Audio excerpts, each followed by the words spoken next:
స్వామియే శరణమయ్యప్ప. అయ్యప్ప స్వామి మాలలు వేసుకున్న ప్రతి భక్తులు కూడా 41 రోజులు భక్తి శ్రద్ధలతో అయ్యప్ప స్వామి దీక్ష చేస్తూ అయ్యప్ప స్వామి వారిని పూజిస్తూ కొలుస్తుంటారు.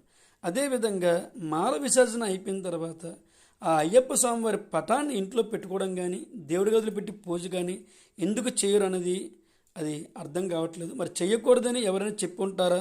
అయితే ఎందుకు చేయకూడదు? 41 రోజులు మీరు అంత నిష్ఠగా చేసినప్పుడు మిగతా రోజులు స్వామివారు ఏమైపోయారు అంటే, మిగతా రోజులు స్వామివారి ఫోటోలు తీసుకెళ్ళి మీరు ఎక్కడో భద్రంగా దాచేసి మళ్ళీ 41 రోజులు మళ్ళీ 324 రోజులు వచ్చిన తర్వాత ఆ స్వామివారి పటాలు మళ్ళీ బూజు దులిపేసి మళ్ళీ మీరు శుద్ధి చేసి మళ్ళీ ఫోటోలు పెట్టుకుంటారా? అది ఎంతవరకు కరెక్ట్ అనేది మీరు ఆలోచించండి. ఎందుకంటే 41 రోజులు స్వామివారు మీతో ఉన్నప్పుడు 365 రోజులు కూడా స్వామివారు మీతోనే ఉంటారు. మీ ఇంట్లో ఆంజనేయ స్వామి ఉన్నప్పుడు అయ్యప్ప స్వామి ఉండొచ్చు. మీ ఇంట్లో